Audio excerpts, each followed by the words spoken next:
Legend in My Spare Time contains themes and subjects that may not be suitable for everyone listening. If you're easily offended, we suggest you get your podcast on elsewhere.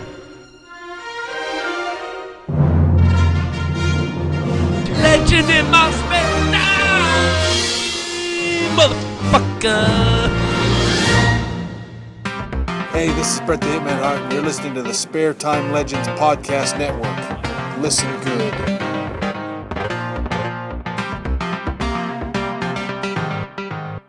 Hi, this is Carl Weathers, and you're listening to Legend in My Spare Time podcast.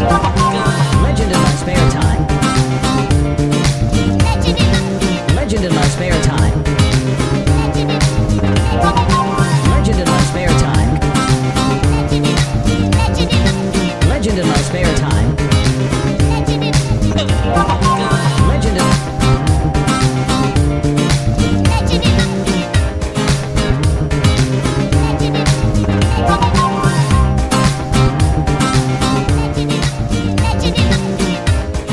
All right, welcome.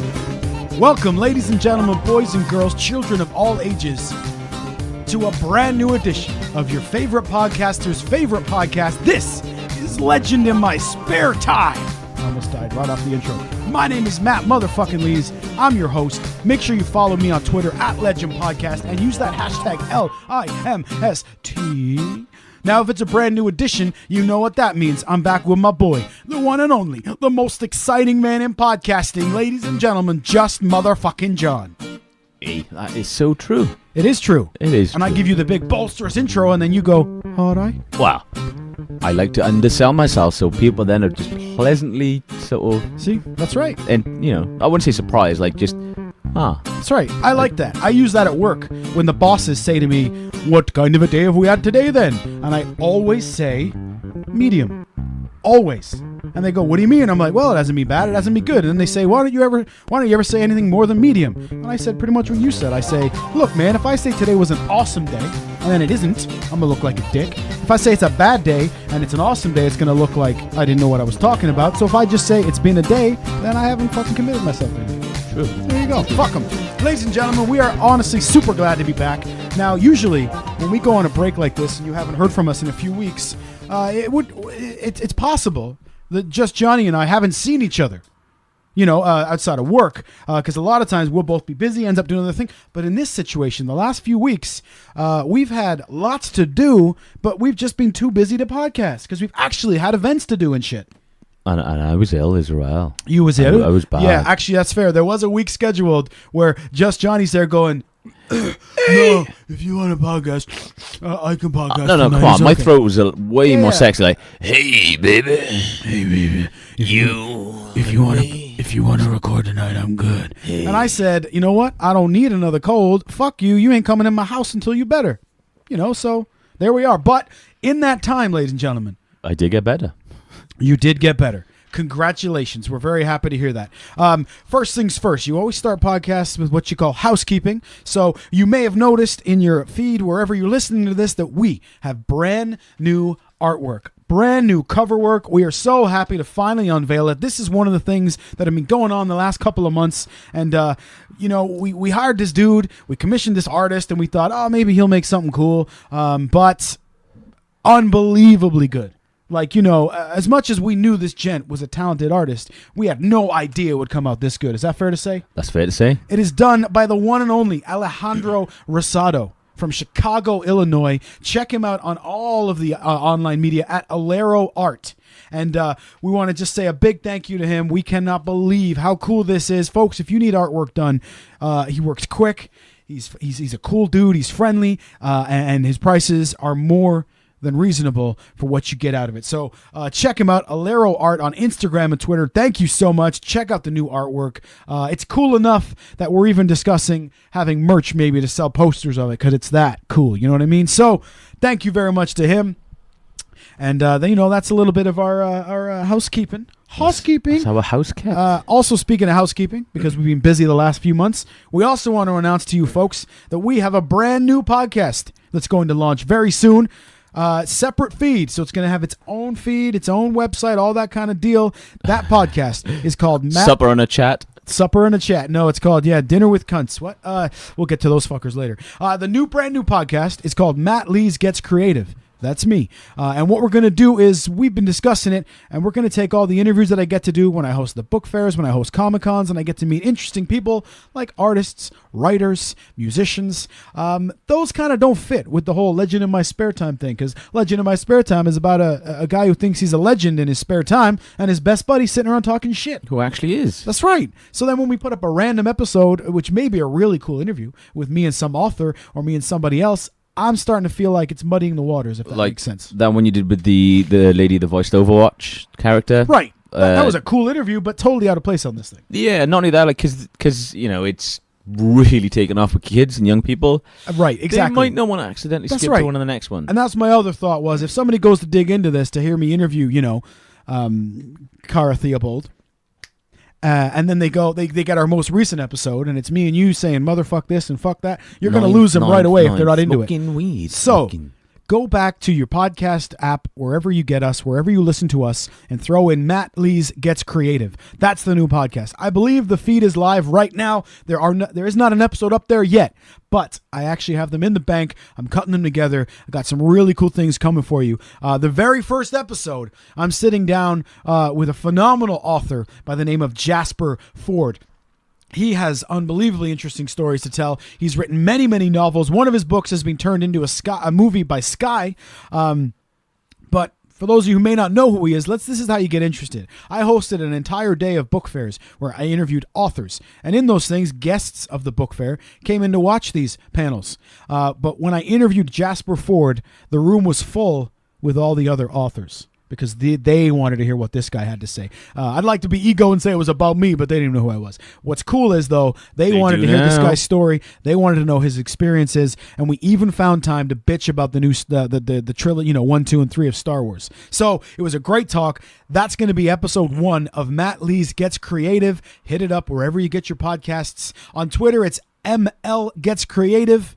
So just hit us up, man, because we're going to separate things off. So Just Johnny's not going anywhere, but we're just going to kind of keep the peas with the peas and the bananas with the bananas, whatever the fuck that means. In today's climate, that is not a good subject.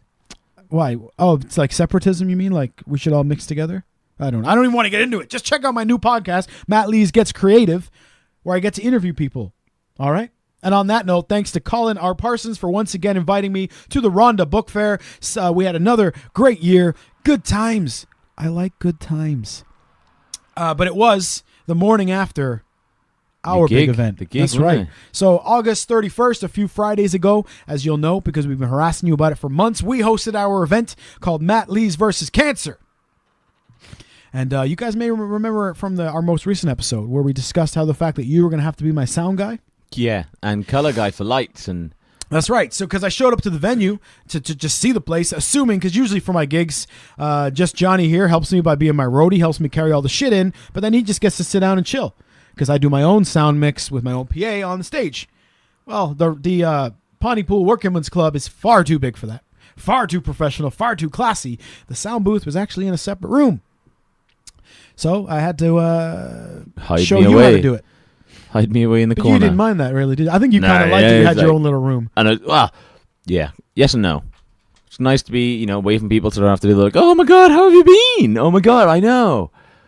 But I had responsibility, so it was scary. You did have work to do. And I did fuck with you a little bit. A little bit, because, we'll get into it, because I messaged you a little bit, too. I'm not a dick. All right, I'm a dick. So, the gig, we get there for the sound check, Just Jonny and I, on the day of the gig. We start setting things up. At which point he decides to tell me, colorblind and tone deaf. This is going to go really well. So with the light panel, we broke it down to numbers. Remember? Yeah. We ignored colors. This one. And I numbered them for him so that we set up our 2 different types of sets. We had up groove and we had mellow. That's right. His debut as a lighting technician. And he had multiple setups. And homie slammed it. Until you went off list. Well, we'll get into that. So then, regarding the sound setup, we got kind of lucky in as much as my buddy Dave lent me a massively loud, disgustingly loud guitar amp for such a small little device. Yeah, it was crazy. Dude, the whole night I never went past 2 on the guitar volume. What did it go up to? 10. 11. I should have said 11, but it goes up to 10. 11. And I was only on a 2. So all you had to do really was manage one mic. And I said to Just Jonny, I said, as long as my voice is always louder than the guitar, you've done your job. And I think that worked. Everybody told me they could hear me. I had people say it's nice to be able to hear the vocals for once. People singing along. So. Right? People sing because you go to so many gigs and it's just a super loud guitar and you can't hear the vocals. And for me, I'm there for vocals. I like, I can listen to instrumental music at home. When I go see live music, I want to hear what the fuck they're on about, what they're talking about. Yeah, it's kind of the whole point there. Yeah. So it seems like a lot of people do not get that right. You go to a big gig and it's just like, and it's like you can't hear any of the actual words. You can barely hear them, But I personally think we had a great night. And you did a fantastic job in lights and sounds. There's a downside to that for you, though, is because now I know that you can do it. But only in that one place. No. It doesn't work that way. Those boards are all exactly the same. No, they're not. Oh, they are, man. I got you now, motherfucker. I got like Dory memory. I got photos of you running the soundboard. I know you can do it. Dory so now memory. when these gigs come up, it'll just be like, Just Johnny's a sound man. Wait, does that mean they're going to get paid? Like, yeah, I'll tell you what. For every gig I do, my sound man, you are in for 20%. All right. Now, keeping in mind, majority of the time, I make fuck all. I mean, that was a charity gig, so. But 20% of fuck all is yours. I know we'll go into the number in a minute. I was just going to say, 20% of the charity gig, that would have been fucking sweet. That would have been fucking massive. That would have been sweet. We'll get into that. So the charity gig's going well. I do want to maintain positive because overall we did something fucking cool, man. And we raised £1,146.99 for the Valindra Cancer Center. And if you compare that to the amount of actual quote unquote work we had to do, my goddamn, I wish we could do it every week. Because we had fun. And we did a really good thing. A lot of people helped us with that. So Before we forget, there's a lot of thank yous. But if you bought a ticket, if you made a donation online, thank you so much. If you actually came to the show, thank you to a whole nother level for coming to hang out with us. If you bought raffle tickets, thank you so much. And especially if you donated raffle prizes, because, we couldn't have done it without you guys too. So to everyone, a quick mention though to our friends at the Chicago Blues Brothers who gave us 2 tickets, which our buddy Dave won, and he was super stoked for that because he's an old musical hippie. So out of everyone, that's kind of like, that's a good fight. Yeah. If I could have rigged it for Dave to win, I would have. So I'm so glad Dave won. But also thanks to our friends at the Gallifrey Stands podcast, Colin R. Parsons, and again everybody who donated booze, who made chocolate. Is it Joe at work that made the really cool chocolate bouquets? Like bouquets from Joe or something. She donated one of those to us. So thank you so much, everybody. As I said, £1,146.99, and we could not have done it without everybody. And legit now, I know you and I don't like to get real. I could not have done it without you. So thank you very much for being there and for doing what you did. And you did a great job. Well, I think I had the most important job of the night. No, you literally did. Other than me, yours was the most important. I think even including you. I think. Right? Yeah. Because no matter what I'm doing, if you didn't do what you were supposed to do, no one's going to hear it. Right. You were the most important guy on the night. So thank you very much. And I'd love to sit here right now and go, folks, he was awful. Oh my. And it would be funnier. Although to be fair, it was like, turn some lights on. No, turn some lights on. We're bigging it up. Turn some lights on, turn them off. Yeah. Mess around with some sound a little bit. Yeah, because it's not that hard. You know. I mean, if it would have been like a 4-piece band and I would have gone, right, these are the drums by you probably would have gone, I don't want to. Because then you would have had a lot to mix. But we'll get to that. We'll build up to that. Don't worry. But that's right. So thanks to everybody. Now, during our sound check, the one thing I did want to mention was we were playing around with the lights. Remember when we got it to how we liked it? We killed the house lights. I get up on the stage. We're finally doing a sound check. And then what happens? Remember the dude who walked in? So, folks. The owner? Yeah, he was a member of the club, obviously. Yeah. But, so we finally get the lights set up and everything. I'm like, right, let's do a proper sound check with lights and sound exactly how you want them. Anyone who's done like a dress rehearsal knows exactly what I mean by that.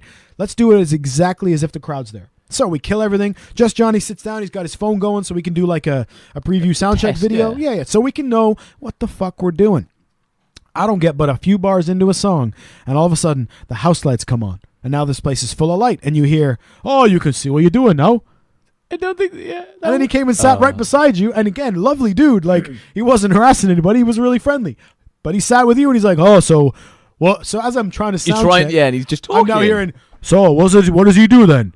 And you're like having to explain what I do while I'm up there, which is awkward for you, but it's more awkward for me because I'm up there as you're like, and then I could hear Just Jonny going, no, he's giving all the money to charity, is. And then all of a sudden he starts off about, I've done gigs for charity. Yeah, I used to travel, I did. And, oh, it was really good. Going and go on. And then the manager, I think, came into the bar, remember? And he was like, oi, leave those two alone. And to me, I kind of thought, thank you. But, but on the plus I think side, everyone probably thought they were having a bit of a laugh, like, oh, don't do that. It's fine. Yeah, you can do that. Whereas in reality, you were probably like, yeah, go away. Please leave me. I don't know. I mean, again, social interaction, like. Yeah, and the most important part is, as he got up from the table, he went, this will start you off, lads. And he threw 10 pounds on the table. And I thought, that's what it's all about, baby. Perfect.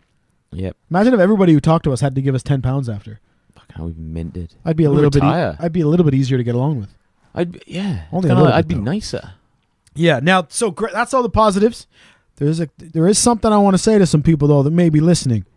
If you know you're not going to attend a gig and you have no intention of going to an event, don't tell somebody for 5-6 months that you're going to be at their event. That's it. I'm not going to moan. I'm not going to yell. I kind of want to vent. Mention names. I'm not going to mention names either. Usually I like naming and shaming. This event is so positive and I'm so proud of it. I'm just going to move on. But in future, do not spend 6 months telling an artist of any kind or anyone putting on any kind of event that you can't wait to be there and you're really proud and then not show up. That's all I'm saying. I'd rather you say nothing than do that and then not turn up. Flip side, you've even had people saying, no, I won't be there. That's not my thing. And you're like, hey, right, no worries. I respect your honesty. Exactly. As much as a musician, that kind of hurts my feelings. They've never heard me, so it doesn't. It's fine. But, if you spend that long saying, yeah, I'll be there, I got your back, and then you don't turn up, hell yeah. That's a low blow. But ultimately, I'm not even going to cuss anybody out for that. I'm not putting anyone on the list of leads because the event is so positive. And again, I'm super proud of what we did. But shame on a couple of you. That's all we got to say. Well, for example, Fitzy fucking showed up from Dublin, Ireland. My boy Magic Fitzpatrick. He shows up all the way from Ireland. You got people from like fucking Newport who couldn't make it. That's all I'm saying. But anyway, that's not why I brought Fitzy up. It was fucking wonderful to see him. Also, Dr. Squee came up from Southampton, the host of the Gallifrey Stands. From Southampton. Right? He took That's a like train. in another country as well. Right? Like, Fitzy took like a taxi and a plane and a taxi, and Squee took like a fucking train and a taxi. And his good lady joined him too. Yep. I'm not allowed to say Squee's first name, so I won't say hers out of respect, but how you doing? I'm really glad you made it, and I'll say Nicola's her name. Fuck it. I'm sure she's happy for that. Thank you for coming. I'm really glad you guys made it. But, so I set it up because I made sure that Fitzy and Squee booked the same hotel. Because then I thought, then you guys can share a taxi, and I don't have to worry about driving people around. We can do sound check and just chill out. Chill the fuck out. So, I'm kind of peeking through from the stage, and I see Squee arrive, and I'm like, all right, the boys are here. And I see Fitzy coming down the stairs, and I'm like, oh, Fitzy's here. Even though I'd already seen him that day, I knew, it was just good to see them both. Like, so you found the place. That's right. So you found it, eh? No, I'm still looking, man. Tony. So I see Fitzy, and then all of a sudden I don't see Fitzy. And I'm like, oh, well, maybe he went to get a drink or something. Who knows? Maybe he's outside chatting to somebody. He's a friendly motherfucker, that Yes, Fitzy. he is. Maybe he's outside chilling with somebody. Anyway, then I realize it's been like easily 20 minutes, and I have not seen Fitzy. So I walk up to Squee, and I say, Squee, did you lose Fitzy, man? And he says, I just met the guy. Why is he my responsibility? Which is fair. And I'm like, no, but really, did you lose Fitzy? And he's like, I'm not sure. So then we find out somebody sent Fitzy to get cash out at the local Tesco, our local supermarket. Well, local to this gig. He was like, so-and-so said there's a cash point at Tesco's just down the road. So you live in that area. You're familiar with the terrain, as it were. Explain to the loyal listeners what going to the cash point entailed in this situation. I think the way there would be nice because it's hilly as fuck. Yeah. So you're going downhill, you're there. Fuck, man, this is easy. I'm making hell of a good time. Yeah. And then, going up is a bitch. Yeah. Like, a real struggle. Yeah. You see, like, the people that do hill runs and stuff, and you're like, yeah, they fuck that. No word of a lie. There's, like, a little circular path. Yeah. The local boxing club jog up there and do sprints up there. It's that fucking hard. And you just watch them, and they're dying on this hill. Yeah. So now he's been gone, 40 minutes? Yeah, give or take. So I go up to Just Jonny, and I'm like, all right, man, where's Fitzy? He's like, I don't know. You want me to go look for him? So you pull the Scooby-Doo and you're like, I'll go look for him. I'll get him, Scoop. So then it's been like 15 minutes and you're not back now. So I'm like, well, we lost Fitzy and now we lost Just That would Jonny. be a perfect setup for a horror film. Right? So then I'm like, fuck it. Let's go. I'm going to go look too. So I grabbed skinny jeans wearing bitch Frodo, who was also there. Thank From you very Cardiff. much for coming. All the way from Cardiff. Thank you very much. I grab him and I'm like, let's go fucking find Fitzy. And he's like, oh, well, didn't JP go look for him? I'm like, yeah, I think we lost him too. So now somebody else was with us too. I'm so sorry. I don't remember who. There was a lot going on that day. But Was it one of the boys? No. Was it Nick? I think it might have just been Frodo. Maybe You it and Frodo was. outside. Yeah, so we sat on the... Oh, maybe it was Sean. The Ginge, my fellow Ginge. Was he... Anyway. Sean? Yeah, anyway. Fuck it. Doesn't matter. So we come walking around looking down this really steep hill and we see yourself and Fitzy. And where did you find Fitzy? Walking the wrong way up a dual carriageway. So you got to go under this little bridge, or you can go up this other hill. So you go down a hill, up a hill, and over the flight, like this little bridge over the dual carriageway. Which would be like an on-ramp for a motorway. Yeah, it's like Yeah. you can't. It's kind of like a mini motorway. You can't. No you're not pedestrians. no pedestrians. Right. No. And then all of a sudden he's just walking up the side. I'm like, how did you get over there? He's like, I don't know. Like seriously, it's Tesco's is in the middle of this. Yeah. Like I can't even figure how you'd get over the barriers. And I was like, Right. how did you get there? I can't hear you. Like, how did you get on that side? I can't hear you. I'm like, fucking hell. And he's like, I don't know. I think I took a wrong turn in. So then they're coming up the hill. And Fitzy screams to me. I don't think he'll mind me sharing this. He screams, who thought it was a good idea to send the fat guy down the hill to get money? So we finally get him back up. And it was a great night after that, man. Really good night. I gave you a set list. You knew exactly what you were doing. We timed out the intro. Everything. Although We had it was the admittedly a intro- bit quiet, so we I had- panicked. We had the intro read to us by Steve from Dinner and a Podcast. Nobody else was available, so I got Steve to do it. Who? You know Mike, who does that podcast we like? Oh, Yeah, one yeah. of his. One of those other- We like Mike. Yeah. Mike's our boy. But so that was our night. Like I said, 1,146 pounds, 99 pence. We do plan on doing it again sometime in the new year, and thank you very much to everyone. But we had an awesome time. But go ahead and tell the listeners how I fucked with you during the set, which, by the way, I did not do on purpose. Oh, you fuck off. You had like a set list, you know. You highlighted or ticked slow songs, so I know when I cue the lights up and down. Or the disco ball. Or the That's disco- right, folks. oh. You missed one fucking hell of a party. We had a disco ball. Which, you know, as an adult, you're like, yeah. As a kid, fucking hell, disco balls were amazing. But as an adult, you're like, oh yeah, it's kind of shit. Polystyrene ball with little bits of glitter. Anyway. Yeah, because I once think it was on, it was kind of like, this is kind of cheesy. Yeah, it was like, no, And I was like, I hope he turns it off. wasn't there just one beam of light constantly hitting your Yeah, face, yeah. like going, blinding you, Yeah, just blinding you, Didn't blinding you? I tell you to turn it off too? I was like, didn't I say I got a headache? Turn it off or something? Yeah. So we're on this. We're in our list. Just Jonny knows exactly what he's doing, and then Getting what did close to the Leezy end do? because, you know, I think there was like a couple of like fast, slow, and I'm like, oh, this is my fucking big moment. This is Right. where I need to focus. Yeah, and you got a round of applause. I did. Yeah, that's right. That's Kind of right. embarrassing because, Yeah. you know how much I love to be center of attention. You must have known I was going to do that. I to did you. not. I honestly thought you'd be cool and just not. Hey, I was address cool. it. I was cool. But then, yeah, you went off list. You started doing songs that weren't on the list. Motherfucker. So And I you- didn't know what to do. Yeah. Did not know what to do. I panicked. So You I did just- fine. I just left them. I was Well, like, yep. Oh, whatever. That's Listen, good. man, in the future when we do gigs, if you ever panic with the equipment setup, just leave it as it is. That's perfect for me because then we can go from there. But yeah, I did go off list, but I didn't go off list to fuck with you. What happened with me It was was just happy coincidence that it fucked with me. Exact perfect coincidence. No, the set just went too fast, man. Before I knew it, I was on like the last page, and I was like, well, because again, you got to feel an energy of a room and see what they're into and what they're down for. And I knew people were still having fun.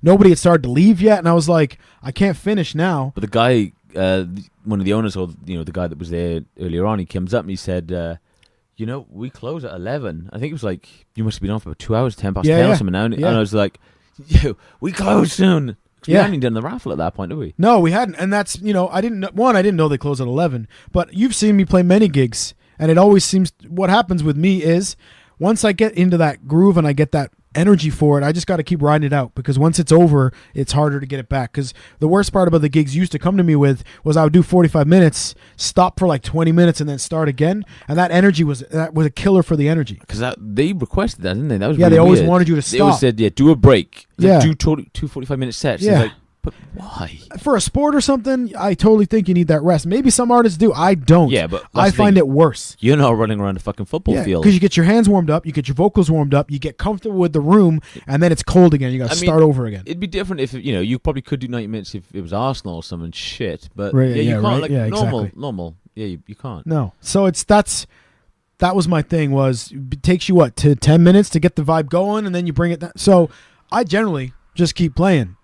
If everyone's having fun and if it's feeling fine, which we did, we kept going. And then at one point, you told me you're like, yo, they need to do the raffle. So I think, because I prepared, I think our list had 22 songs on it. I didn't count. And I think I must have played like 40. But at least, because you came back on then and did like 5 more. Or something but even then, that, like we did the raffle, and I was like, "Look, you guys ready to go home? You want to put the stereo back on? We can all just drink." And they were like, "No, play some more songs. Fuck you." So I was like, "All right." So I played a few more songs. I'm not saying they were all fucking bangers, but I had a lot of fun. Everyone else, yeah. no one said a bad thing about it. Everyone had fun. Everyone enjoyed themselves. Yeah. But going back to going off list, the reason I did that is you know how OCD I am, and I had the set list prepped so that you kind of do this peak, high energy, show's over. You know what I mean? So I'm looking at the end of that list, and I'm like, well, if I play the fucking ending now, I can't then play other stuff because this is the big finish. You always have to have a big finish, ladies. So that was the only reason I started like sticking things in, ladies, because I didn't want to, You're on fire. I had that energy to build to, But I had a fucking great night. One of the things, Nathan, young boy Nathan, who was also there, thank you very much. Outlet was there. Hammered. He was Outlet was not there. No, because no, he wasn't, because Outlet bitched out. But if you remember our old podcast history, remember I had Jordan in my phone as Outlet. Yeah. So in my head, I still think of Jordan as Outlet. But Jordan was there, and he brought a real girl. The girl that you'd be like, oh no, I'm seeing a girl, and they're like, fuck off. He's like, I'll bring it, and we thought she was gonna do the whole like, I have a girlfriend. She's in another school. Oh, she couldn't make it to this party because she's mum died. So then, when we did see her, I announced to the entire crowd, "Oh, we brought Jordan up to draw a raffle ticket," and I said, "Oh, we'd also like to say congratulations because his girlfriend is real." And it was just like, and apparently he told me I embarrassed the fuck out of him. Good. That's literally what we wanted. Yeah. I'm not gonna lie. For one small part, I thought you were gonna do the rap. I thought you were gonna do that rap. Did we play the rap on here? Yeah, no, we never did. But yeah, when we had a rap battle and I fucking destroyed it, I didn't even cross my mind. I thought you were going to be like, so Jordan said that he was going to do a rap. Just give him the mic. Go first. Get Goffy up to hold him. Because Goffy made it. Goffy made it. Goffy was hammered. They were all hammered. Goffy was so hammered that he hugged me at one point, grabbed my ass, and said, "I love you, man." And I like Goffy, but we don't really talk at work that much. So for him to be like, "Love you, man," I was like, "You too, buddy." So it's cool because I know now we got that. He's a teddy bear. Yeah, he's a big man, but he's a teddy bear. So it was a great fucking time, man. You felt that? Yeah. He hugged me. I was like, "Is that your phone?" And he's like, "No." All right. No. But yeah, where else were we going with that? Who else did we embarrass? What else did we get up to? I had so much fun. Tried to get Tony to tell a joke, but he wouldn't. That's on right. Stage, That's Tony right. the joke was like, Tony, tell us a joke. That's right. Tony dad joke. Chickened out in front of a full crowd. It was fucking awesome. It was a good night. And we raised money for a good cause. That's the most important thing. Did we mention £1,146.99? I think we did. So thanks everyone. We had an awesome time. I'm sorry for going off list and fucking scaring you. But I'm not totally sorry. But I'm not, yeah. Oh, what I was going to finish with was young boy Nathan. Finish with, God, I'm on fire. That's what she said. Young boy Nathan at one point smashed, was like, "You are awesome. Yeah, awesome." And I was like, "Thanks, dude." And then Jordan, who was there also, girl Jordan. Oh, yeah. Because you know her. This is just a young lady we work with, folks. Quote. "I thought you were going to be fucking rubbish, but that was really good. You were fucking really good." And you know what? I appreciate the fuck out of that kind of honesty. She's pissed. She would have, if you were shit. She would have told me. Especially Jordan. Like, dude, listen. She was a fucking ball breaker. She would have told you even if she was sober. If you were shit, you don't organize an event and invite all your work friends. No. That's the last thing you do. They don't like you enough to take pity on you to be like, "Oh, that was really good. Well done, buddy." They'd be like, dude, what the fuck? Yeah, because even when Klingon Head, who also didn't show up, was talking about it, the whole build up, he would be like, "Oh, what if you're fucking shit? I bet you're fucking rubbish. If you're rubbish, I'm gonna boo you." And I'm always staying humble, but I'm not saying I'm phenomenal, but I know I'm not rubbish. Yeah. So that dig didn't get to me because I was like, yeah, whatever, it's fine. Because I knew once they got there and heard me, they'd be like, "Oh, he is pretty good." So I had that underlying confidence of like, not that I was going to blow their minds, but they would at least be like, "Oh, yeah, he's pretty good." So when they were like, "Oh, I'm going to rip you if you're rubbish," I was like, "Yeah, okay, cool. I hope you do." Okay, buddy. And then he didn't show up anyway, so I guess I won that one, right? Yeah, fuck him. How many people have we destroyed now? Many, many, many. So there, that's our, I got another story to tell, but it might get me in trouble, so I don't know if I should do it. It's not the winter's coming one, is there? Yeah, it's that one. Oh, yeah. I think we should just leave it. Everything's been settled. But Just now we leave it. teased it, so Yeah, which is good.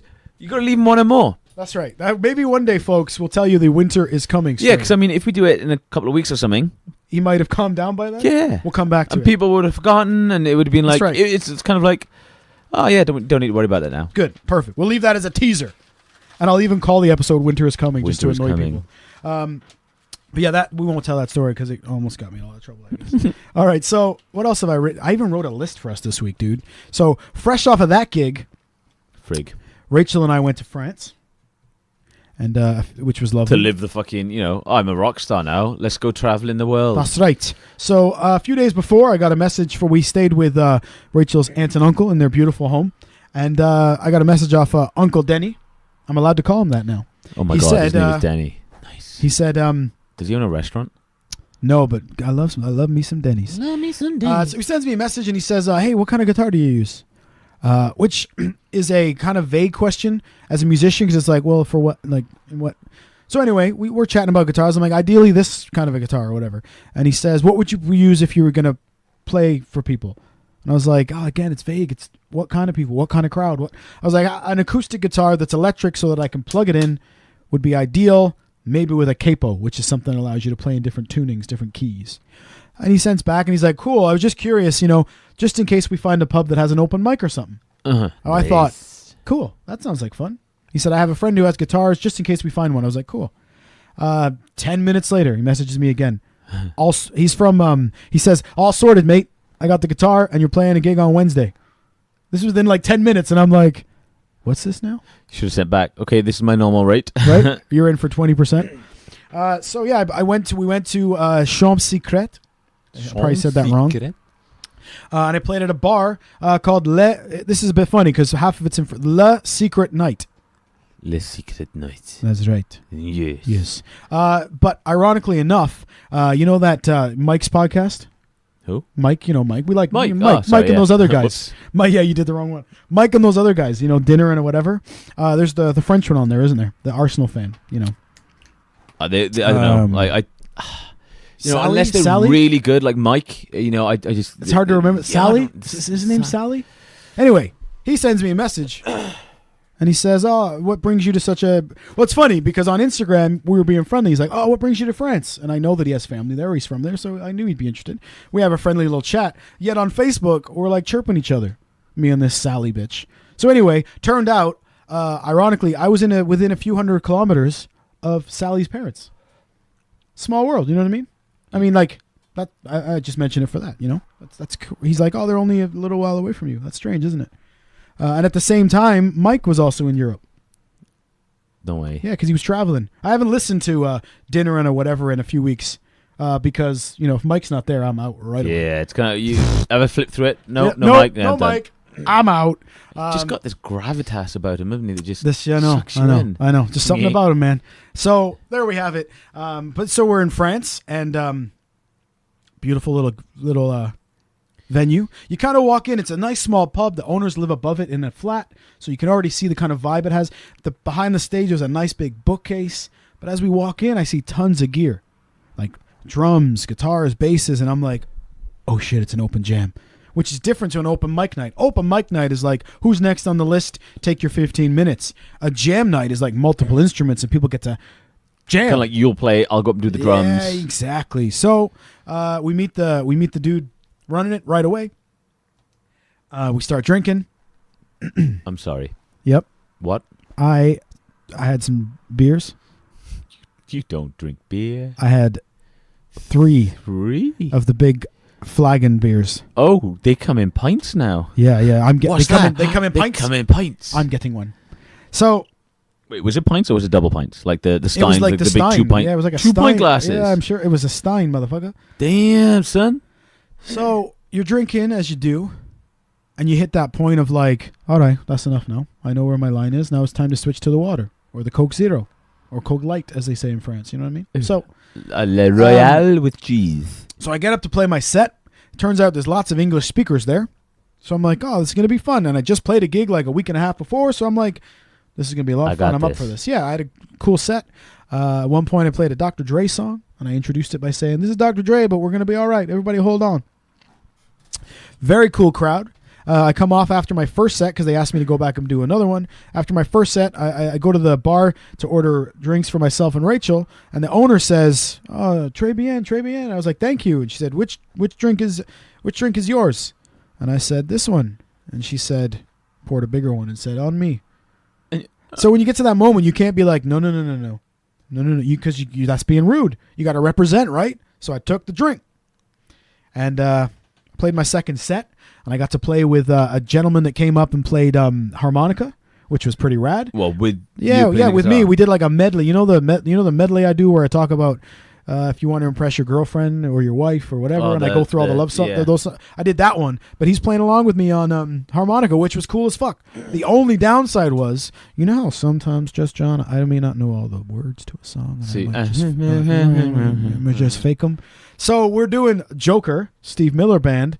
And the chorus, I couldn't even tell you what it is now, but it's I'm a lover. I don't know them all, right? So I usually just make them up. Yeah. I just usually make them up, and because I know like it's I'm a smoker, toker, midnight joke. I know that, so I just kind of make them up. Problem was, this guy was backing me up on the vocals, which was cool, but he was making them up too. So every time we did the chorus, it was like because because we're both saying different things. But other than that, it was a lot of fun, man. I had a really good time. The next morning, because that day, Uncle Denny, at that time, Denny had said to me, "Listen, Rachel can call me Uncle Denny, but you're not quite in yet. So to you, it's just Den or Denny." And I was like, "All right." Yes, sir. Next morning after the gig at the breakfast table, he says, "It's Uncle Denny now, Matt." And I was like, "It's kind of like some gangster film, right?" Like, I was in the family now. After last night, you are in. I don't know what accent that yeah, was. but we had a great time. He lives in the same village now, very close to his childhood best friend, and they're both Kiwis. New Zealand. Was that like unplanned or was it? Well, they grew up together, and their friend, Denny's friend, had a cool little holiday home in this French town, which Deb and Denny would visit often, and then fell in love with the place and thought this would be a great place to retire. So they live in the same place, but they're both like in their 70s. And of course, obviously, they're kind of like you and me. They've been buddies for a long time, and there's always that underlying competitiveness. Yeah, kind of. So we go to visit his friend, and then we go down to the basement because the men are going to play pool or snooker. So I'm walking down the stairs, and I'm like, oh, fuck, this is always when other men realize that I'm not as manly, like that I'm not actually a real man. So right away, I'm doing the whole like, guys, I'm terrible. Like I'll have fun, but I'm terrible. And they're like, it's all right. Let's have some fun. So as they're taking turns dousing me at pool, like destroying me at it, there's also a weight machine in the corner. And this is what made me think of you and me, because, you know, he would start, I'd be playing pool with Denny and his buddy's over here. I don't know if I don't want to say his buddy's name because, you know, anyway, he's over there and he sits down in the weight machine and he's doing the whole like working out while I'm playing pool with Denny. Denny finishes with me. Giggity. They switch. And then you see Denny kind of watching him when he was on the weight machine. So now Denny's over there and he's on the weight machine. He's like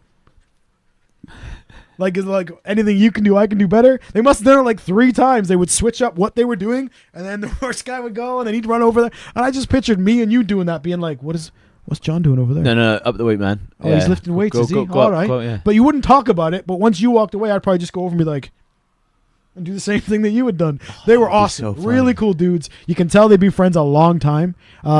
But yeah, awesome. I don't know if Denny might listen. So if he does, Uncle Denny, It was a great visit once again. Thank you so much. But he, as I messaged you, I didn't get any pictures. He has an unbelievable war memorabilia collection. It is amazing. Like, you see them, you go to like military stores, which are a completely different thing over here. To imagine, like, say in the States, or maybe France and all that might be different, but given sort of well, he lives in the area of Normandy. Oh, right. So it's all like, I mean, for example, he was telling me a story about one of their neighbors was digging a hole to put in a pool. Yeah. They had to stop and call in a specialist company because they found pieces of American tanks in their ground. So this was like a big war, big area for battles. Wait. America wasn't in the war, though, were they? No, the war. No. Were America? Yeah, you're right. Oh, you know what? America came in at the end. Remember, we'd already pretty much won, and then America was like, "You guys need some help." We kind of talked about this, didn't we? It's how I see this is kind of like, is it DJ Khaled? Like, imagine, right? Why am I yelling? Imagine if you wrote a song. You did everything to a song, the vocals, the piano, the guitar, whatever it is. Then I just come in and then I just add literally, world's greatest, or whatever he fucking says. I'm the greatest at the beginning and at the end. Yep. Can I then say that's my song? I guess you can. Because, I mean, I in America, you can. America, it's like, I know. Let's watch these people fight for 2 years. Right. They're so fucking close to winning. Yeah. I could literally go fart on them and then fuck them up still. Yeah. So apparently, America went there too and got their clocks cleaned a little bit. But they did. There's also another road you're driving when you're driving to their home. And Denny's giving me the history lesson. And over this mountaintop, he said the Germans and the Americans used to fight over this mountaintop because at the time, this road we were driving on was the only one in or out. So German snipers used to just sit up on this mountain and just pick people off. Just want to say to any Americans listening, not fight each other, fight against the enemy. Right. Yeah, not each other. Contrary to everything that happened in the Iraq War. Ooh, my boy taking digs. Just Jonny stepping his game up. Saying. Anyway, back to the unbelievable collection. Oh, yeah. First off, not even the war memorabilia, but the room and the display that this guy has set up is the kind of thing that you and I would fucking drool over. When I first visited him, he had it in his garage. It was a garage, but it's being renovated. So when I first visited, it was just kind of like oily floors and cans everywhere. We had a little karaoke machine in there that I helped him set up. But now you go in, man, and it's like lights on, bespoke display cases with lit up. Sweet. Full size uniforms on, like, the body state. What are the the dummies on the mannequins and stuff? Medals, helmets, weapons, and I mean I'm not a war guy whatsoever, but a great collection and something that somebody cares about that much comes across, man. Yeah. So then he's giving me the full on tour. And I want to tell him he should be doing a YouTube channel for sure. Because he knows so much about all of it. And he's talking to me about like dates and things, certain events that this happened, and they got this from there. This day and age, like, you write it down. Like, no one's really going to, like, it's horrible. I love books. Fucking love books. But, like, no one's really going to read books. You put that on YouTube. Yeah. It's, It may have to be that when I visit him, I'll just film them and I'll make them. But but the main thing that got me was he then takes me over to this corner where he's got 2 or 3 generations of photographs, like obviously older, newer, and he looks up and he's like, "Oh yeah, so that's my grandfather when he fought in this battalion," and it's got his grandfather's badges and a picture of him on the tank and all that type of stuff. It was great grandfather. Then he says, "Oh yeah, that's my granddad there," and it said, this was when he fought with his badges and badges. Why do I say that? Medals.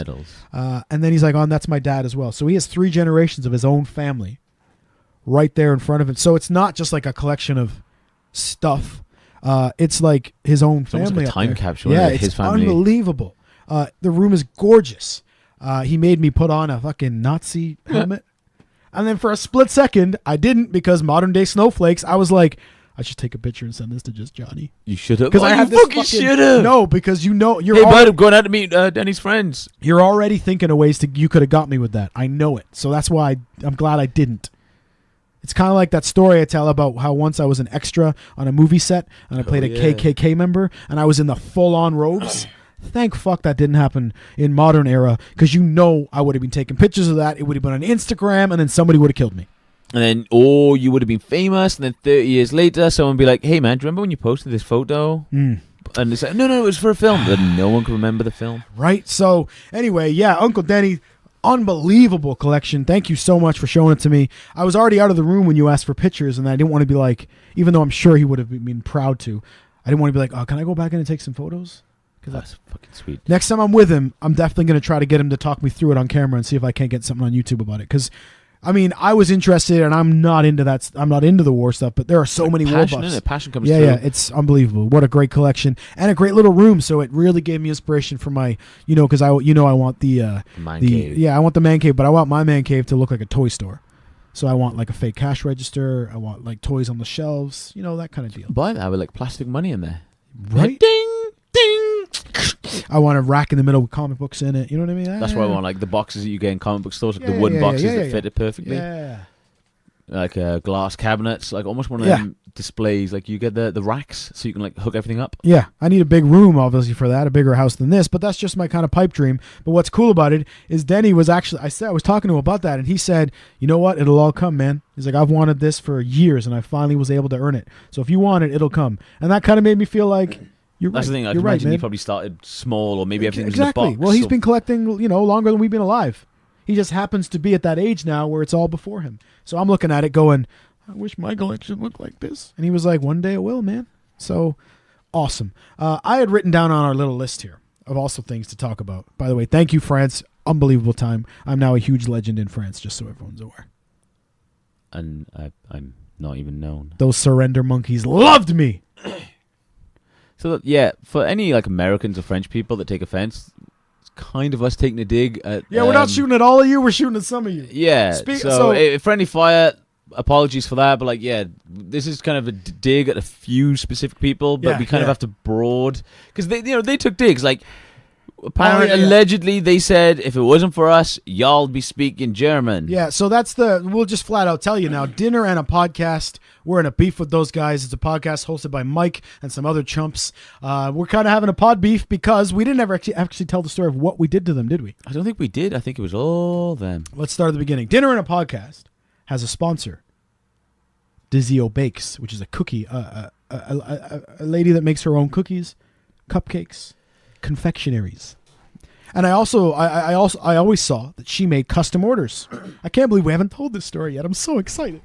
So I have this evil thought, technology being what it is because you see somebody like that working hard on their own business, and my first thought is, oh man, I wish I could order some cookies and show some support, but they're not going to send cookies They over won't- here. They you might know? not survive because Yeah. it can take a few weeks to. Yeah.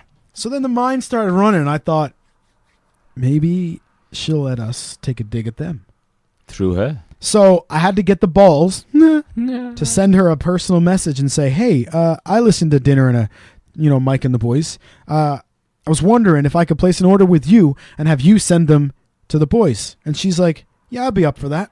She's like, what were you thinking? So then I just had to go, I had to be like, look, we obviously don't know each other. If our sense of humors aren't the same and you're not interested, I totally understand. Please don't take offense. But would you be willing to make a bunch of dick cookies and send them to Dinner and a Podcast? And then I sent it. And you know when you get the like typing screen Yeah, when someone's typing and I'm there like, She's gonna be like, dude, no. fuck off. Yeah, Ever yeah. contact How me. dare you? Yeah. She sends back basically, which was, LOL, I love it. And I was like, yes. And then I was like, all right, since we're being flat out and talking about it, can they be different sizes? And she's like, totally. And I was like, yes. Like the next day she messages me and says, oh, I ordered new molds. They'll be here tomorrow. LOL. So she's loving it. Mold. So then what she does is she makes these cookies. She tells, the one guy, not Mike. She tells not Mike, I'm going to have a box of cookies for you. They're a new recipe and I want you to try them out live on the air. And I didn't ask her for that part. I just asked her, good Lord, to deliver them. She says, I told him he has to try them on the air. And the box just has a picture of Brad Pitt on the top from Seven, I think. What's in the box? So she tells me this, and then I'm immediately, fucking I'm perfect. Like, she's super at, like, stoked. yeah. And then she's like, oh, I think they're recording tonight. I dropped the cookies off. So then I'm like, it's Christmas. So you'll have to go and check out their episode. I don't know which one it is, but the title finishes with Box of Legends. You don't need to subscribe. Just like stream the one episode where they talk about us. But so then they're on their live episode. They open this box. The other Arsenal fan, Joe, is giggling his tits off. Because he was when they opened it, didn't Yeah, he? yeah. And he's like, I'm waiting for this thing to explode. And he says, they're dick cookies. And the note inside said, your friends at Legend in My Spare Time invite you to eat a dick. Eat a dick. And they were just giggling like they're all different sizes. And then they also went on to say that they were delicious. Well, it's nice to know that our dicks taste nice. That's right. So, as they said then, Gauntlet has been dropped or thrown. You guys started this. You brought this on yourselves. Ain't shit happened yet, sir. No, they like we said a few minutes ago. They took the whole. If it wasn't for us, you'd be speaking German. But I just don't think they fully quite understand what happened during that little conflict. Yeah, or and well, our ability to speak other languages. I also wanted to point out to them that we're really glad that Dizio was able to deliver them on a day when Mike wasn't there. Yes, because we didn't, we don't have. Wait, no beef with Mike. Mike, you're our boy. We don't want you to get caught in this. No, it's the rest of these chumps we got beef with. So, for Sebi, or Sally, as I like to call him, who said to me, because I basically said, "Oh, it's a shame. You guys are really funny, man. It's a shame you're Arsenal fans." And he said, "Know your role and eat a bell end." To which I said, "As far as I remember, y'all are the ones that be eating those dicks." And then Joe commented on it and said, "They were delicious." So you can't. Yeah, okay. I'm just saying, boys. And since then, other than saying Steve saying, "Aren't they from England? Aren't they from England?" It's nice to see that Sebi is the only one with a set of balls there in his mouth, because he called us cunts. He called Cardiff a trash city, and I'm down for that. That's cool. Fuck yeah! But not only that, I mean, he did it. He did it in the context of football. Yeah. And what he doesn't realize is that we don't give a fuck about football. No. So, but I get it. That's the thing. Being a male, people come up to you and be like, "Oh, talking about the game," and you're like, "Yeah, dude, I really don't follow football," and they keep fucking talking. But at least Sebi is making an effort. But you know what I mean? The other. Are those English people? Like, we haven't heard that 1,000 times. Yeah. Oh, yeah, that's right. We're English. It's a very common mistake for Mexicans to make. Exactly. They make it all the time. That's right. And lest we forget Sebi and Joe, who are Arsenal fans, your best player is one of us, motherfucker. A Welsh guy. That's right. Aaron Ramsey is their fucking top player, and he's a fucking Welsh boy. You know more about that. Like, only because they talk about it, to be honest. I think with the you. only thing I know about that, like, don't get me, my uncle loved them and saw the games, programs, everything before he passed. But like, it was the only kind of thing I know is the whole IT crowd. Mm-hmm. And they have to be bad for a TV show to be ripping on you. Yeah, because Arsene Wenger is. I can do an Arsene Wenger impression, and you don't know him, so you'll be able to say it's perfect. Ready? I did not see it. I think the referee was against us today, and we. Well, perfect, flawless. Yeah. So that I'm just saying. Now, there's a thing. There's this rumor that every time Aaron Ramsey scores a goal, somebody dies. So, all your recent deaths. What was Burt Reynolds recently? Shit, yeah. Ramsey scored. So he's Welsh. When he scores a goal, people die. We're Welsh. We record podcasts. Now, I'm pretty sure that I can statistically guarantee you that somebody has died every time we've put out a podcast. Fuck yeah. So that's all. I'm not saying. I'm just saying. Yeah, we're not going to fucking incriminate ourselves. So before Mike and the boys get too big for their britches, don't ever forget that you ate our dicks. And can I just point out the fact, the whole, if it wasn't for us, you'd be speaking German. You love going back to this. You know it was Mike that said that, though, right? Yeah, I know, but I'm no. You're going to blame no, Steve? I blame everyone else. Fucking Steve. The whole, like, you got to also keep it in mind, the fact that you speak English. You all speak English. So let's just say that... They are from New York. Let's just say that, but that's the thing. It's like, they speak English. Isn't majority of New York one that really founded by, like, the Irish anyway? So, I mean, unless you got feathers in your hair, you're not in America, right? No, and even them, if you go back further, they're fucking from from China and the Orient. That's right. Back when it was fucking Ice Age, people walked across it thinking, oh, this is land. And then it melted and they got stuck there. Yep. So, like, again, you want to be real technical, you can all push it back to Africa. But what I was just saying is, we at one point like owned 2/3 of the world. We owned majority of the world, the British. That's right. That's right. And what did we do? Why do you think English is now the most widely spoken language in the world? We can't grasp other languages, so we make every other one speak our language. Not to mention, Sebi and Joe spent a lot of their time supporting a British team. Whose main top goal He's scorer Welsh. is Welsh. He's one of us, see, boys, sorry. And like, it's just the whole, they speak English. I know. Well, I guess what he's... I mean, it's not even his joke, really, right? Because it's in Friends. Ross's dad says it to Emily's dad. You cheeky would be speaking German if not for us. but you know. We've heard it so many times. But yeah, you're right. We are the best podcast recorded in England. Yes. And you're I know right. their other dig is also the whole legend in my own time mind. But then and that's then, just their ignorance, like showing that they can't I think at the beginning, Steve was messing it up. And then now he's saying that, you know what I'm saying? He's saying it was a messing with us thing. Anyway, so check out those fuckers over at Dinner and Podcast if you want, I guess. Mike's funny. Sorry, I was just going to read this. Without England, there would be no America. You were all descended from some other country, as the only true Americans were Native Americans, hence the name. And we pretty much wiped them out. Lots of Americans are Irish or English anyway. I just kind of Googled. Play ball! Oosh! There was something else that we were going to take a dig at them for. Can't remember what it was. Oh, I don't know. I in my head, I know that it was going to be kind of maybe... Mean? Yeah. But I'm kind of glad now that I forgot it. Because, like, you know, again, we're not taking a dig at Americans. Just these specific, you know... These ones, yeah. Yeah. You know, that's fine. Let's move on from them. Folks, just always remember that those who can't do, teach. On our last episode, you and I, we played a trivia game. We did. We've run long today, so we won't play today. But I believe there needs to be a rematch because last time I beat you.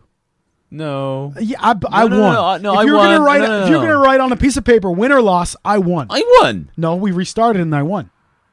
No, that's kind of like saying, "Oh, the game's over. We still got like 5 minutes left on the fucking whatever the table. I don't know what it is. That's exactly what happened. No, the main game. It's kind of like you and I disagreed about a question, and you said, "Fucking fine, do it again," and then I beat you. But didn't you agree that the disagreement was correct? Well, Harvey motherfucking Locust jumped in on that for us to clear it up for us. Sure, your friend did. Unless no, he's our friend. If he says something that goes in my favor, then I'll have him. Well, listen. Either way, we're gonna redo it. Okay. So next week we're gonna redo the Friends trivia because I'm tired of your fucking puppy eyes pretending that I didn't actually whoop you. You bitching and moaning. No, actually I won. You said let's replay it. Well, first that was flawless. On that episode, we had also talked about because we kind of complained for a while, and then we said we sounded like grumpy old men. Big Jim from Ontario, Canada says, "You don't sound like a miserable old man. I know because I am one." Oh. Thank you, Big Jim. Thanks for your loyalty. Thanks for always listening. Very nice to have you. All right, so now Harvey gets in on the Friends trivia question because remember we were talking about the one with the 50 states thing. Who was the last one to finish the challenge? Which I think that's the one we argued over. But either way, yeah, because I said technically it was Ross because he was like, I'm not going to wait until I get all this, even though other people have quit. Yeah. Like, wasn't it Monica quit on 12 or something, or 11? Well, listen. I'm not playing this stupid game. I am now going to refer to Harvey as our official historian. Friend expert. I'm just going to call him our historian, and then we can just ask him to research things if we need them researched. We can just be like, yo, Harvey, look that up for us. Matt, John, I think the 50 states question should be disqualified. The question, as you stated it, is who comes in last? Ross technically is the last one to answer, but the original scores within the 6-minute parameter were Monica with 36, Rachel with 48, Ross with 46, Joey with 56, and Phoebe with 0, because she decided to name types of celery instead. So, if you were to say Phoebe doesn't count because she changed to celery, then you technically have to discount Monica's score as well, because in the episode she says, it's a stupid game and I wasn't playing against other people, so technically I didn't lose. If you want to check for yourselves, it's a classic American Thanksgiving episode and one of the few things that is not titled The One With. It's season 7, episode 8, the one where Chandler doesn't like dogs. Oh yeah, because the one where most of them, yeah. So there we are. So technically then, oh my God, can we write to Trivial Pursuit or wherever the competition is? Can we write to them and say, I want this appealed? The answer, you put the answer down as Monica, however. Oh my God, can we? All right, sure. Are you going to do that? Well, I'll tell you to do it because you know me and words. Yeah. All right. Well, all right. So we're going to redo the Friends trivia then. We'll do it next week. Yeah. Because then we can settle this once and for all. But we have to agree right now. Ready? Next week, no restarts, no do-overs. And we shuffle the deck of cards. We shuffle the deck of cards. 1st to 6 wins. That's it. 6? Why 6? That's how many it is in the thing. Oh, all right. All right. Hang on. Okay, now. Yeah, 1st to 6, okay? So, no arguments, no bitching. Next week, 1st to 6, that's it. Thunderdome, bitch. All right, then. Let's do it. And for fun, we'll set the cards on fire while we play. No. Okay. It's like Fireball. Yeah, that's a bit far. Oh, yeah, that was it. He comes up with the bowling ball, doesn't he? It's like they're Boom! Or the shoes. It's like I they're got on fire. 1 week. I'm going to call in sick to work and just binge them all. They're on Netflix. Yep. Well, actually, I'm not. Didn't you see that they fucked up with the aspect ratio on Netflix? So I still haven't watched it. I just started watching. I heard what that was stuff. about today. If you watch Friends on Netflix, they were filmed in full screen, but when they've put them out to the widescreen, you get a lot more shit than you should. So there's kind of like shots where it's like Monica's body double, or it's supposed to be Ross's dad, but then it's his stand-in. So you get like a split second of like, who's that lady? Very weird. Yeah. But obviously because back then they never would have realized it was going to go to widescreen. But yeah, so check that out if you watch Friends on Netflix or on like the Blu-rays and stuff where it's being reformatted but not properly, as it were. Yeah, so check that shit out. Check that shit out. So it's been a great episode. Thanks, folks. Any closing thoughts? I saw that you had on the list that JP versus the phone shop. Yeah, but that got resolved, didn't Yeah. it? So you're okay with that now? Well, yeah, ordered the phone Friday, supposed to be there Monday, wasn't there Monday, supposed to be there yesterday, wasn't there yesterday. And then I couldn't get hold of him today, so I was panicking. Well, I say panicking. I was getting myself worked up. you were ready to fight. I was fucking... And then you were like, you remember when you were there? Don't blame them. But in fairness, that was before I realized you had given them £650. For a fucking... Yeah. So you pre-order the phone, it doesn't show up, and you were upset. And today you even asked me if you could put a name on the list of Lees. And I was like, oh, fuck, we're breaking out the list? Of course you can. It was the whole, right, I understand. When we were there, I pre-ordered a phone. Shit, it hasn't come in yet. Oh, I understand that. But then for it not to have turned up yesterday, I'm like, why the fuck didn't the assistant or branch manager, as his fucking name badge said today, why didn't he ring up and kick off and be like, yeah, where the fuck is my delivery? Yeah, exactly. The guy is in here, he's angry, he's kicking off, blah, blah, blah. And as far as they know, like, I traded my phone to get like money off. And... they were like, yeah, you can keep the phone. Obviously, just be very careful with it now because the company's under the assumption that we've got the phone and we've sent it off. So, Right. obviously, and I'm like, yeah, no worries. And he said, if you could just factory reset it before you come in. So, lunchtime Monday, I factory reset the phone. And I was using like an old, but they don't know I was using an older one. So, like, I basically had nothing. All I could do was text because I thought, fuck it, it's pointless putting anything on there. I'm going to get my new phone. Mm-hmm. So, as far as they know, I was without a phone for That's like right. 6 days. That's right. 5 days? Friday, Saturday, Sunday. Friday, Saturday. 4. Sunday. Yeah, Whatever. fucking whatever. Customer's always right. So, and the fact that, like, yesterday when I went in, the woman was like, oh, they're filling out a form, like, goods not received form. And I'm like, well, why the fuck didn't the guy do that Monday? So Tuesday, yesterday, I could fucking have this. Yeah. Oh, I don't know. The guy sounds like a drip. So, yeah, I was getting a little bit annoyed. But I was just like... Was the drip there today? Yeah, he was the one that... He was out back, actually, when I went in there and, like, gave me the phone. He's like, oh, sorry about this. I don't know what's going on. It's fucking crazy. Do you want to put him on the list? Oh, yeah, fuck it. Put him on the list. Ooh. He's going to go on the list. Because, I mean, it's like, when we used to fuck up, we used to bend over backwards. Or it's a case of, look, we will call you when it's in. We keep it aside. Do not fucking touch. This is for this person. I will kill you. You That's know? right. Yeah. All right. Well, All you had to do was order a fucking phone. that's right. Fine. Let me get it out. Ready? The list of Lees. Please Car please phone, leave that in. warehouse, guy. You just made the list. Fuck yeah. I don't want to say Carry his on. name just in case. But I was in my head, I was going to create a Twitter account. I was going to give it to Yeah, you. no, yeah, you were telling delete them. He was getting ready to be like, I'm gonna set up a Twitter account. I'm gonna give it to you because you're with the words, and we're gonna fucking roast him. And I was like, Go to this fucking guy. ring head office, email head office, just fucking boom. I was like, he's after blood. Like, You were after blood, and I don't I haven't blame had a you. new phone for a while. Hey, I'm the guy who's dropped when my fucking WWE game that I don't even play didn't come in. Remember? So I get it. I get it. Oh shit, yeah, you were You know! said to me Tuesday, you were like, hey dude, you were in that situation, you remember where it's like, cut him some slack. And I was like, dude, shit, yeah, you're right. Yeah. And then you fucking did the same thing. Fuck, how did I forget that? Do as I say, not as I do, man. Oh, how did I forget that? I'm just saying, bro. I was there thinking, I was like, yeah, he's right, calm down. It's, it's ordered, you paid for it, you're gonna get it, just calm down. You fucking, you bastard, I forgot about that. You fucking were seething. Yeah, I know And what I was. was it they said to you when you were like, so what's the point in pre-ordering then? And he was like, oh, in your case, nothing. Right? I was like, what? So yeah, there you go. I never said I wasn't hypocritical, man. Do you think I should try and sort of still moan and see if I can get something? What are they going to give you, though? I don't know. You got money. Now you're being like fucking Steve from Dinner and a Podcast. He'll complain everywhere to try to get free shit. Oh, shit. But, He's one of them, is he? But ultimately, what are you possibly going to get out of this? They're not going to give you money.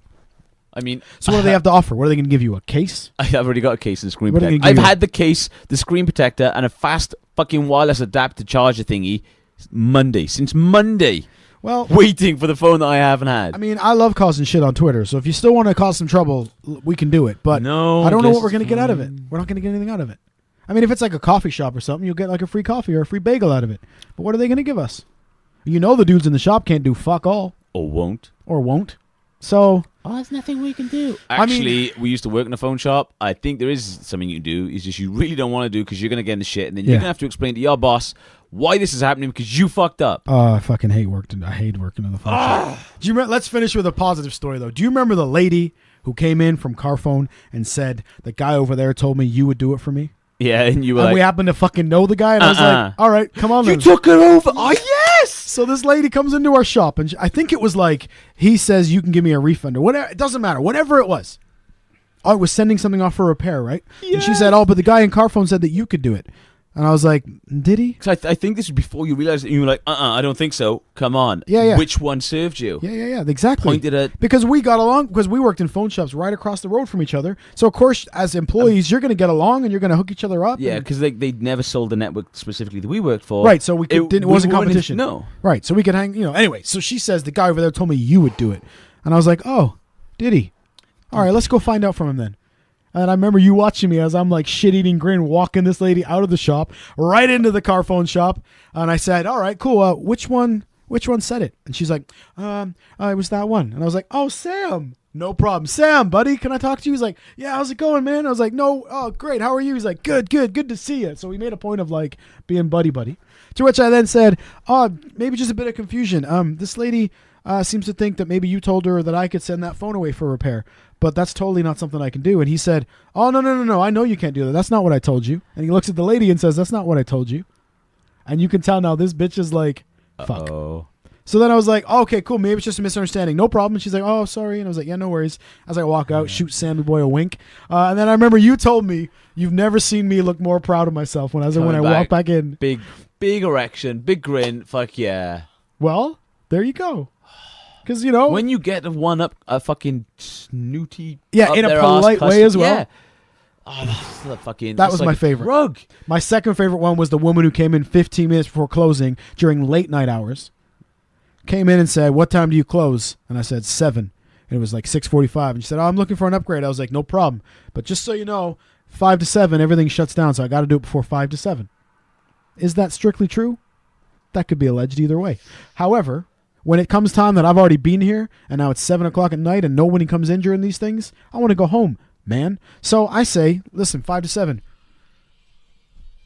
You don't have headphones on, so you didn't hear that, No, but I that did. scared the fuck out of me. A sound effect just went off in my ears, which is the end of the show, but it's not going to be.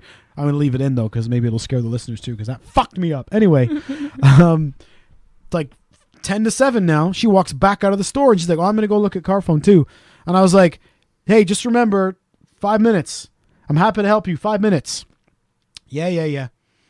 Goes walking around a Carphone. Comes walking back at 7. And I've already shut the doors. And at 7, she's out there going, oh, well, how am I going to get my upgrade? And I was like, yo, I told you 5 to I can't do anything. I literally can't do anything now. I let her back in the shop. I was still like, I can't. The systems are finished off. I can't do anything. Oh, but I want an upgrade. I was like, yes, I did tell you to do it for 5 minutes, and I wanted to say, but you wanted to make sure you weren't getting a better deal somewhere else, and you missed out. So now you have to come back tomorrow.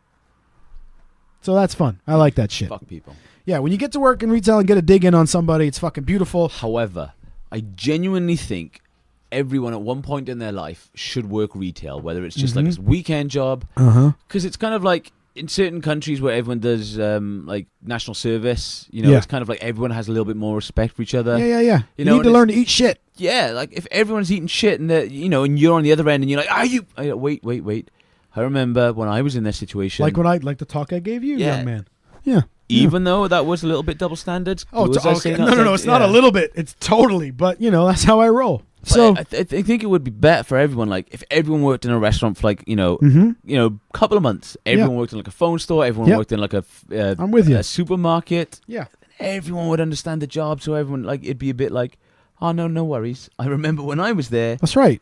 I can chill. And So- not only would it be good for like the people who work there, I think it'd be good for customers. Like for you, if you go in now, you're like, no wait, I remember that.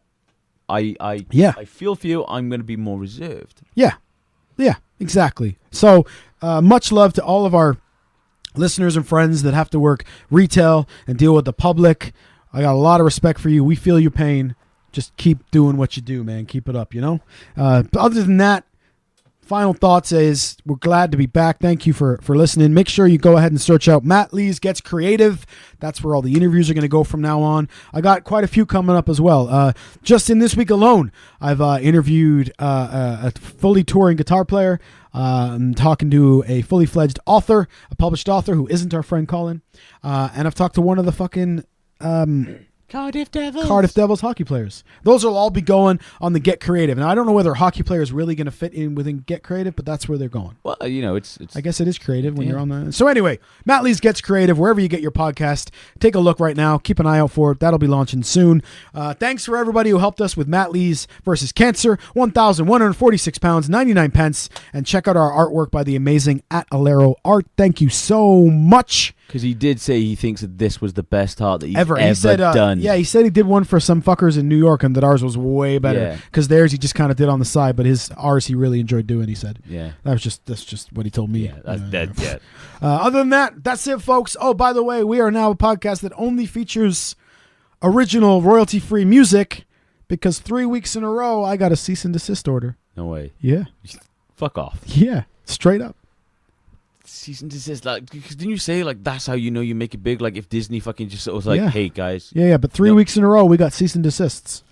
you should So- frame that fucking shit. I know. So there we go. I guess we can talk in more depth about that next time. But yeah, that's why you're not hearing our usual Blues Brothers ending because But then like you're allowed to covers. Like for instance, I can Boyce put up- Avenue covers a lot of other people. sure, yeah, they would pay for those rights though.